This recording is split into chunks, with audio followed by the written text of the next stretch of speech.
South ఇండియాలోనే అతి తక్కువ ధరలకి రత్నాలను అందించే ఏకైక సంస్థ 6JVR. నమస్తే, నేను Keshav. Welcome to Suman TV. ఆంధ్రప్రదేశ్లో రాబోయే ఎన్నికల్లో ఏం జరగబోతుంది? ఎన్నికల నోటిఫికేషన్కి ఒక్కరోజు అంటే కొన్ని గంటలు మాత్రమే సమయం మిగిలి ఉన్నటువంటి నేపథ్యంలో రెండు జాతీయ మీడియా సంస్థలు రిలీజ్ చేసినటువంటి సర్వే దాదాపు ఒకేలా రావడం ఇప్పుడు సంచలనంగా మారింది. ఏపీ పాలిటిక్స్లో ఇదే హాట్ టాపిక్. ఏ పార్టీ గెలవబోతుంది? కూటమికి జనం బ్రహ్మరథం పట్టబోతున్నారా? అధికార వైసీపీకి మరోసారి అవకాశం ఇవ్వబోతున్నారా? ఈ చర్చ నిరంతరం కొనసాగుతూనే ఉంది. కానీ నోటిఫికేషన్ రిలీజ్కి ముందర వచ్చినటువంటి రెండు జాతీయ మీడియా సంస్థల సర్వేలు దాదాపు ఒకేలా ఉండడం అనేది ఇప్పుడు ఆసక్తికరంగా మారింది. ఆ సర్వేలు ఏంటి, ఆ డేటా ఏంటి, ఎవరికి అనుకూలంగా ఫలితాలు వస్తాయని ఈ సంస్థలు చెప్పాయి. ఈ అంశాలను విశ్లేషించేటువంటి ప్రయత్నం చేద్దాం. ముందుగా ఏబీపీ సంస్థ దేశవ్యాప్తంగా ఎన్డీఏ కూటమికి ఎటువంటి ఫలితాలు రాబోతున్నాయనేటువంటి అంశాలపైన సర్వే చేసింది. సో జాతీయ స్థాయిలో ఎన్డీఏ ప్రభావం ఉంటుందనేటువంటి విషయాన్ని తేల్చి చెప్పింది.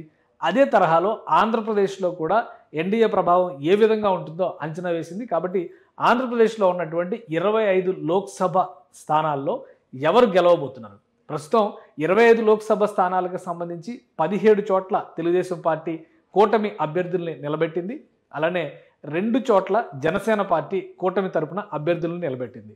మిగిలిన 6 చోట్ల బీజేపీ తమ అభ్యర్థుల్ని కూటమి పక్షాన నిలబెట్టింది. ఇక వైఎస్ఆర్సీపీ 25 నియోజకవర్గాల్లోనూ ఒంటరి పోరాటానికే సయ్యంది. మరోవైపు నుంచి కాంగ్రెస్ పార్టీని లీడ్ చేస్తున్నటువంటి వైఎస్ షర్మిల ఐఎన్డీఐఏ కూటమి పక్షాన చూస్తే లెఫ్ట్ పార్టీస్ని కలుపుకోవడం ద్వారా 25 నియోజకవర్గాల్లో కూడా బరిలో దిగుతుంది. సో వీళ్ళకి సంబంధించినటువంటి గణాంకాలు ఎలా ఉన్నాయనేటువంటి అంశం పైన ఏబీపీ ఇచ్చినటువంటి రిపోర్టు ఒకసారి పరిశీలించేటువంటి ప్రయత్నం చేద్దాం. ఇది ఏబీపీ రిలీజ్ చేసినటువంటి సర్వే డేటాకి సంబంధించినటువంటి డేటా. ఇది 25 నియోజకవర్గాల్లో ఎలా ఉండబోతోంది అనేటువంటి అంచనాలపైన ఆ సంస్థ ఇచ్చినటువంటి విశ్లేషణ. ఆంధ్రప్రదేశ్లో ఎన్డీఏ కూటమికి అనుకూల వాతావరణం కనిపిస్తోంది. అలానే కూటమి విజయ బావుట ఎగరేసే అవకాశాలు ఎక్కువగా ఉన్నాయంటూనే వేరియేషన్ విషయంలో కూడా, ఓట్ షేర్ విషయంలో కూడా భారీ వేరియేషన్ రాబోతోంది అనేటువంటి సంకేతాలని ఏబీపీ సర్వే చెబుతుంది. మొత్తం మీద ఎన్డీఏ కూటమికి ఇక్కడ 47% ప్రజాభిప్రాయం అనుకూలంగా ఉంది అనేటువంటి మాట చెప్తుంది. ఇక వైఎస్ఆర్సీపీకి అనుకూలంగా 40% మాత్రమే ఉంది. అంటే దాదాపు 7% ఇక్కడ వేరియేషన్ కనిపిస్తుంది అనేటువంటి మాట వైఎస్ఆర్సీపీకి సంబంధించి, అలానే ఎన్డీఏ కూటమికి సంబంధించి ఉందనేటువంటి అంచనాల్ని ఏబీపీ సి ఓటర్ సర్వే తేల్చింది. సో ఇదే క్రమంలో చూస్తే ఐఎన్డీఐఏ కూటమి 2% అంటే కాంగ్రెస్ లెఫ్ట్ పార్టీల కూటమి కేవలం 2% పరిమితం అవుతుంది.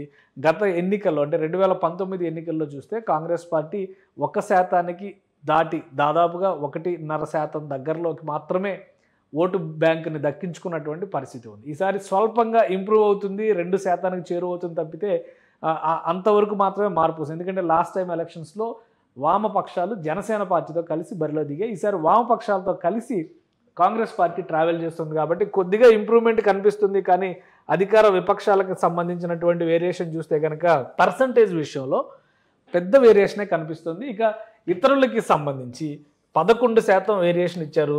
అయితే ప్రధానమైనటువంటి పార్టీలు ఇవి మినహా ఇతర పార్టీలు ఏవి కూడా ఆంధ్రప్రదేశ్లో 11% ఓటింగ్ దక్కించుకునేటువంటి స్థాయిలో లేవన్నది వాస్తవం. ఎందుకంటే తెలంగాణ లెక్కలు చూసేటువంటి క్రమంలో ఎంఐఎం లాంటి పార్టీలు బలంగా కనిపిస్తున్నటువంటి నియోజకవర్గాలు, గెలిచేటువంటి నియోజకవర్గాలు కూడా ఉన్నాయి. కానీ ఆంధ్రప్రదేశ్లో అనూహ్యంగా ఇతరులకి 11% రావడం అనేది కొంచెం ఆశ్చర్యంగా ఉంది.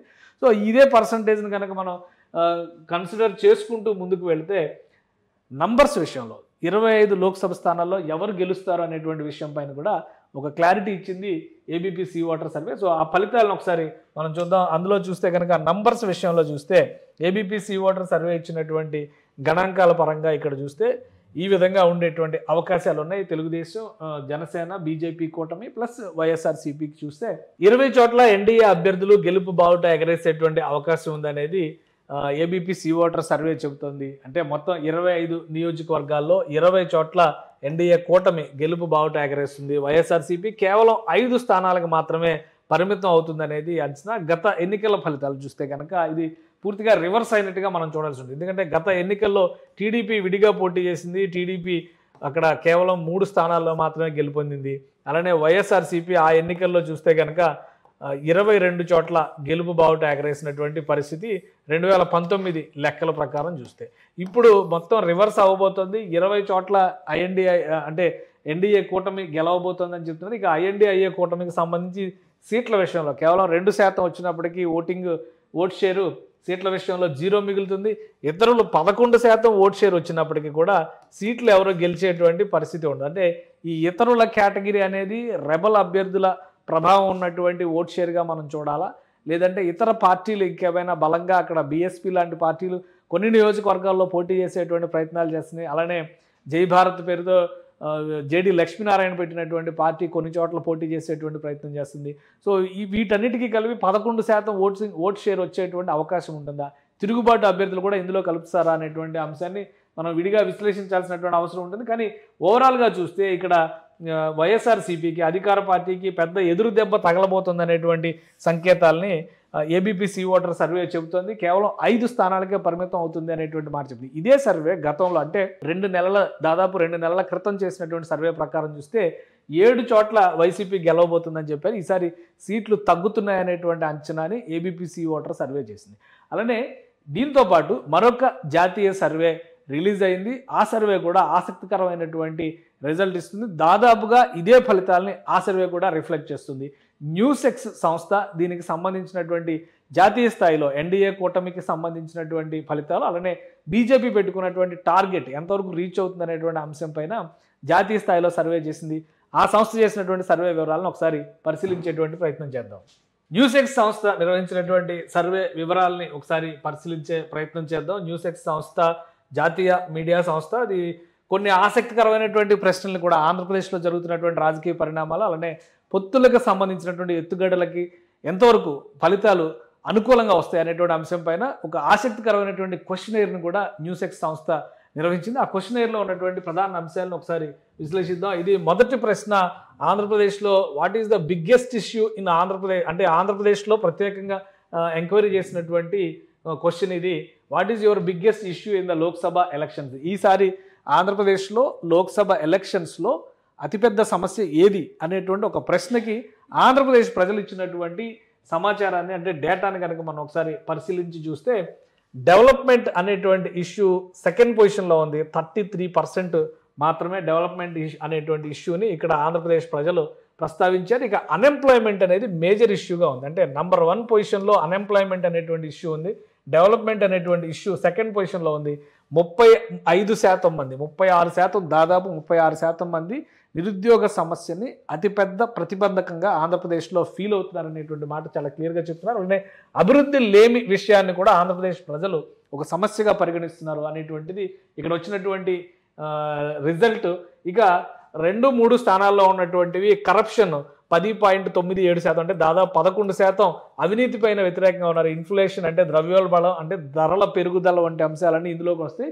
సో 10% మంది దానికి సపోర్ట్గా మాట్లాడారు. నన్ ఆఫ్ ద అబౌవ్ చెప్పిన వాళ్ళు 10%, దాదాపు 10% మంది ఉన్నారు. అంటే ఆంధ్రప్రదేశ్లో ఇప్పటి వరకు అన్ఎంప్లాయ్మెంట్ అభివృద్ధి లేమి అనేది అసలు సమస్యే కాదు. ఎన్నికల ఎజెండానే ప్రధానంగా ఎన్నికల ఎజెండా మొత్తం కూడా చంద్రబాబు నాయుడు ముఖ్యమంత్రి అవడమా, జగన్మోహన్ రెడ్డి ముఖ్యమంత్రి అవడమా అనే అంశం చుట్టూ నడుస్తుంది అనేటువంటి ఆలోచన చేశారు. కానీ ఇక్కడ న్యూసెక్స్ నిర్వహించినటువంటి క్వశ్చనైర్లో ఈ ఆసక్తికరమైనటువంటి సమాధానాలు వచ్చినాయి. డెవలప్మెంట్ని అన్ఎంప్లాయ్మెంట్ని ఆంధ్రప్రదేశ్ ప్రజలు ఇప్పటికీ సీరియస్గానే కన్సిడర్ చేస్తున్నారు అనడానికి ఇది ఒక ఉదాహరణగా మనం చూడాల్సి ఉంటుంది. ఇక రెండవ ప్రశ్న ఇందులో ఆంధ్రప్రదేశ్లో చేసినటువంటి సర్వేలో వచ్చిన రెండవ ప్రశ్న కూడా కొంత ఆసక్తికరమైనటువంటి ప్రశ్నగానే మనం చెప్పాల్సి ఉంటుంది. రెండవ ప్రశ్నను ఒకసారి పరిశీలించేటువంటి ప్రయత్నం చేద్దాం. ఆంధ్రప్రదేశ్లో చేసినటువంటి న్యూసెక్స్ సర్వేలో on what basis caste your vote, అంటే మీ ఓటు ఏ అంశాల ఆధారంగా వేయబోతున్నారు అనేటువంటి ప్రశ్నని ఇక్కడ న్యూసెక్స్ సంస్థ ప్రజలకి సంధించింది. ఆ ప్రశ్నకి సమాధానం కూడా ఆసక్తికరంగా ఉంది. అంటే సమస్యల విషయంలో డెవలప్మెంట్ ఇష్యూని అన్ఎంప్లాయ్మెంట్ని ప్రధానంగా ప్రస్తావించినటువంటి ఆంధ్రప్రదేశ్ ప్రజలు ఓటు మాత్రం కేవలం పార్టీని చూసే వేస్తారు అనేటువంటి అంశాన్ని ఇక్కడ ఎక్కువగా ప్రస్తావించారు. ఎందుకంటే హైయెస్ట్ పర్సంటేజ్ ఇక్కడ అదే కనిపిస్తుంది. 43.67%, అంటే దాదాపు 44% మంది ప్రజలు పార్టీ ఆధారంగానే ఓటు వేయబోతున్నారు ఆంధ్రప్రదేశ్లో. ఈ విషయం మనం క్లియర్గా అర్థం చేసుకోవాలంటే అన్ఎంప్లాయ్మెంట్ అలానే డెవలప్మెంట్ ఇవి రెండు లేవు అనేటువంటి విషయాన్ని ప్రధాన ఎజెండాగా మేము ఓటు వేస్తామని ఒకవైపు చెబుతూనే ఇంకోవైపు నుంచి పార్టీల ఎజెండాతోనే పార్టీల ఆధారంగానే ఓటింగ్ జరుగుతుందనేటువంటి విషయాన్ని ఇక్కడ 44% మంది చెప్పారు. ఇక అభ్యర్థిని బట్టి ఓటు వేసేటువంటి వాళ్ళ పర్సంటేజ్ 25% కనిపిస్తుంది. ఈ రెండు కలిపితేనే దాదాపు 70%, అంటే దాదాపు 70% రీచ్ అయినటువంటి పరిస్థితి కనిపిస్తుంది. సో మిగతా అంశాలు ఏవైనా రిలీజియన్ పరంగా వేసేవి చాలా నామినల్గా ఉన్నాయి. వర్క్ పరంగా పనితీరు పరంగా వేసేటువంటి ఓటింగ్ 26% ఉంది. నన్ ఆఫ్ ద అబౌవ్ చూస్తే కనుక ఒక 2% వరకు కనిపిస్తుంది. అంటే అభ్యర్థుల పనితీరు కంటే కూడా అభ్యర్థిని బట్టి ఓటు వేస్తారు, అలానే పార్టీని బట్టి ఓటు వేస్తారు. ఈ రెండు కేటగిరీలు ఆంధ్రప్రదేశ్లో ఎక్కువగా ఉన్నాయి.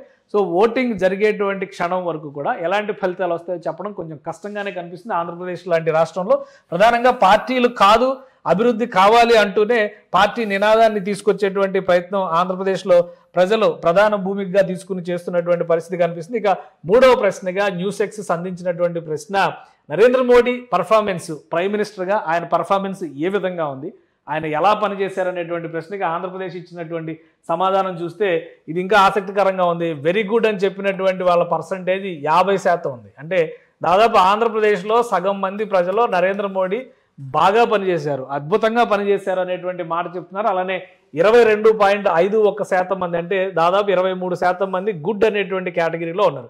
ఈ రెండింటి కాంబినేషన్ చూస్తే కనుక 72% అబౌవ్ కనిపిస్తుంది. సో నరేంద్ర మోడీ పనితీరు పైన ఆంధ్రప్రదేశ్ ప్రజలు పూర్తి స్థాయి సంతృప్తితో ఉన్నారు. అంటే కూటమికి ఇది ఎంతవరకు రిఫ్లెక్ట్ అవుతుంది అనేది ఇప్పుడు ఆసక్తికరమైనటువంటి అంశంగా మనం చూడాలి. ఇక యావరేజ్ అన్నటువంటి వాళ్ళ పర్సంటేజ్ 20% ఉంది.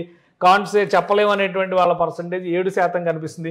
ఇది నరేంద్ర మోడీ పనితీరుకు సంబంధించి ఆంధ్రప్రదేశ్ ప్రజలు ఇచ్చినటువంటి రియాక్షన్గా మనం పరిగణలోకి తీసుకొని చూస్తే, ఇక ఆంధ్రప్రదేశ్లో ఇతర అంశాలు ఎటువంటి అంశాల ఆధారంగా ఓటింగ్ జరుగుతుంది, ముఖ్యంగా ఈ ప్రశ్నని మనం దృష్టిలో పెట్టుకోవాల్సినటువంటి అవసరం కనిపిస్తుంది. ఎందుకంటే ఇది Modi factor how will Modi factor work in Lok Sabha elections, అంటే లోక్సభ ఎలక్షన్స్కి నరేంద్ర మోడీ ఫ్యాక్టర్ ఆంధ్రప్రదేశ్లో ఏ విధంగా పనిచేస్తుంది అనేటువంటి విషయాన్ని ఈ ఒక ప్రశ్నగా సంధిస్తే ఆంధ్రప్రదేశ్ ప్రజలు 48.92%, అంటే 49% మంది బ్రహ్మాండంగా పనిచేస్తుందని చెప్పారు. అలానే 15.62%, అంటే దాదాపు 16% మంది వెరీ గుడ్ అని చెప్పారు, అంటే బాగుంది అని చెప్పారు.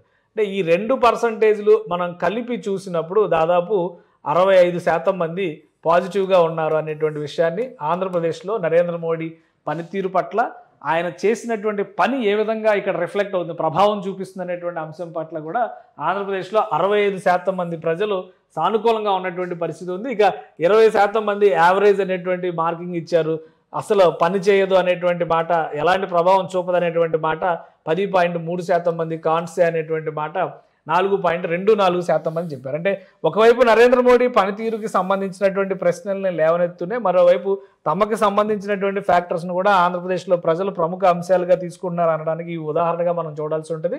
ఇక 2024 గవర్నమెంట్ ఎవరు ఫామ్ చేస్తారనేటువంటి అంశం పైన కూడా ఒక ప్రశ్నని సంధించారు. ఈ ప్రశ్న, who do you think will form the government in 2024, దీనికి సంబంధించి లోక్సభ ఎలక్షన్స్ని దృష్టిలో పెట్టుకుని చేసినటువంటి విశ్లేషణ. కాబట్టి ఇది లోక్సభ అంటే కేంద్రంలో ప్రభుత్వం ఏర్పడడం, కాబట్టి ఎన్డీఏ ప్రభుత్వానికి అనుకూలంగా ఇక్కడ మాట్లాడారనేటువంటి విషయాన్ని మనం అర్థం చేసుకోవాల్సి ఉంటుంది.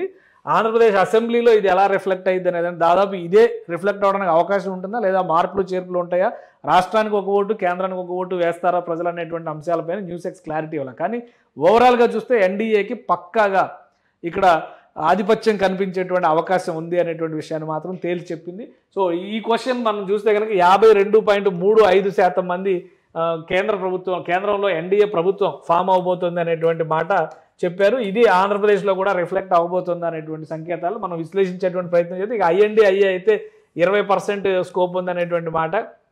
గవర్నమెంట్ విత్ రీజనల్ అలయన్సెస్, అంటే హంగ్ అన్ని ఎన్నికల తర్వాత జరిగేటువంటి కాంబినేషన్స్లో హంగ్ ఏర్పడేటువంటి అవకాశం ఉందని చెప్పేవాళ్ళు 25% మంది ఆంధ్రప్రదేశ్లో ఉన్నారు. సో ఓవరాల్గా చూస్తే ఇక్కడ 52% మంది అనేది కూటమికి, ఇండియా కూటమికి కలిసి వచ్చేటువంటి అంశంగా మనం చూడాల్సి ఉంటుంది. కేంద్రంలో ఏర్పడబోయేటువంటి ప్రభుత్వానికి సంబంధించినటువంటి అంశాల వరకు చూస్తే ఇది ప్రధానమైనటువంటి డేటాగా కనిపిస్తుంది. ఇక లోక్సభ స్థానాల విషయంలో ఆంధ్రప్రదేశ్ ప్రజల జడ్జిమెంట్ ఏ విధంగా ఉండబోతోంది అనేది మనం ఆల్రెడీ ఏబీపీ సి ఓటర్ సర్వేలో విశ్లేషణ చూసాము. సో దాని ప్రకారం చూస్తే ఇక్కడ కూడా పెద్దగా మార్పులు చేర్పులు కనిపించేటువంటి అవకాశం అయితే లేదు అనేటువంటి సంకేతం న్యూస్ ఎక్స్ సంస్థ కూడా ఇక్కడ తెలియజేస్తుంది.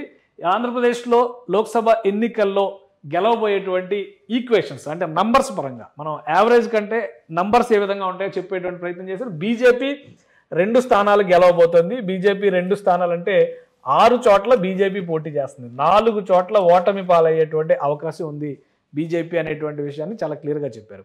ఎందుకంటే ఏబీపీకి సంబంధించినటువంటి సర్వేలో ఎన్డీఏగా మాత్రమే కౌంట్ చెప్పారు. ఎవరెన్ని సీట్లు గెలుస్తారనే దాని మీద స్పష్టత ఇవ్వలేదు. కానీ ఇక్కడ ఒక స్పష్టత ఇచ్చింది న్యూస్ ఎక్స్ సంస్థ.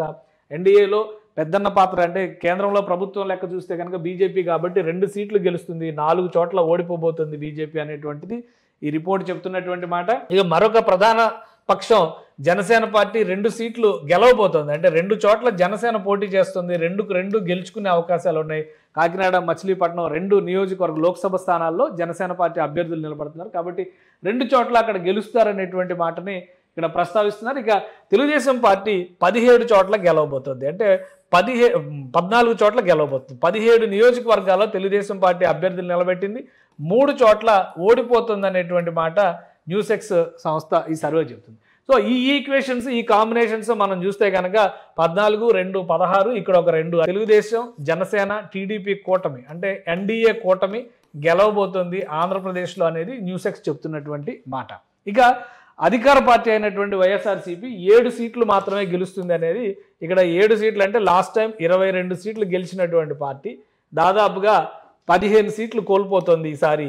ఇక్కడ ఆంధ్రప్రదేశ్లో గవర్నమెంట్ కూడా ఈ ఫిగర్స్ ప్రకారం చూస్తే కనుక ఆంధ్రప్రదేశ్ అసెంబ్లీకి వచ్చేటువంటి ఈక్వేషన్స్ కూడా ఖచ్చితంగా వైఎస్ఆర్సీపీ ఓడిపోతుంది అనేటువంటి సంకేతాలు ఇందులో కనిపిస్తున్నాయి. అయితే స్టేట్ ఫ్యాక్టర్ వేరు, సెంట్రల్ ఫ్యాక్టర్ వేరు. ఈ రెండింటిని దృష్టిలో పెట్టుకుని ఆంధ్రప్రదేశ్ ఓటు వేస్తారా, లేదంటే దీనికి భిన్నమైనటువంటి జడ్జిమెంట్ ఉంటుందా, అది ప్రజల నాడిని బట్టి చెప్పుకునేటువంటి అంశం. ఇప్పుడు ఇక్కడ చూసేటువంటి ఈక్వేషన్స్ ప్రకారం చూస్తే కనుక ఏబీపీ సి ఓటర్ నిర్వహించినటువంటి సర్వే ప్రకారం కూటమికి 20 సీట్లు రాబోతున్నాయి, వైఎస్ఆర్సీపీకి కేవలం 5 సీట్లు రాబోతున్నాయి.